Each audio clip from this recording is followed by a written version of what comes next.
তো কেমন আছেন সবাই? আজকে আমরা কথা বলতে চলেছি এমন একটা সিনেমা নিয়ে যেটা মারাঠি ইন্ডাস্ট্রি থেকে এসে সবাইকে চমকে দিয়েছে।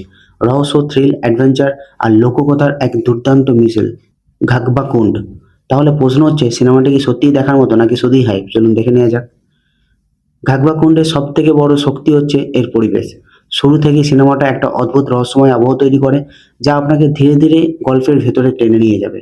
গল্পটা এমন একটা জায়গায় ঘিরে যেটাকে নিয়ে রয়েছে বহু বছরের অন্ধকার রহস্য আর লোককথা।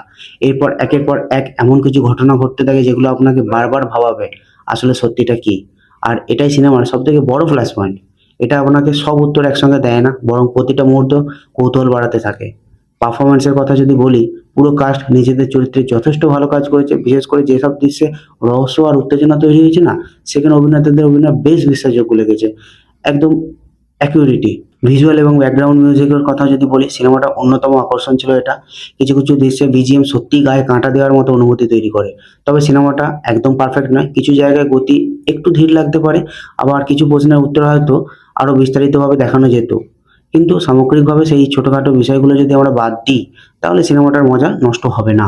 যদি আপনি রহস্য, থ্রিলার আর লোককথা মেশানো অ্যাডভেঞ্চার টাইপ সিনেমা পছন্দ করেন, তাহলে গাগবা কুন আপনার ওয়াচ লিস্টে অবশ্যই থাকা উচিত।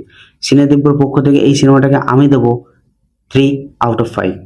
কারণ সিনেমাটা নতুন কিছু করার চেষ্টা করেছে, পরিবেশ তৈরি করতে সফল হয়েছে, আর শেষ পর্যন্ত আপনার আগ্রহ ধরে রাখতে পারে। আপনি যদি সিনেমাটা দেখে থাকেন তাহলে কমেন্টে অবশ্যই জানাবেন আপনার সিনেমাটা কেমন লেগেছে। আর এই ধরনের মুভি রিভিউ পেতে চ্যানেলটা অবশ্যই সাবস্ক্রাইব করবেন। দেখা হচ্ছে পরের ভিডিওতে। ততক্ষণ পর্যন্ত জয় হিন্দ, জয় ভারত।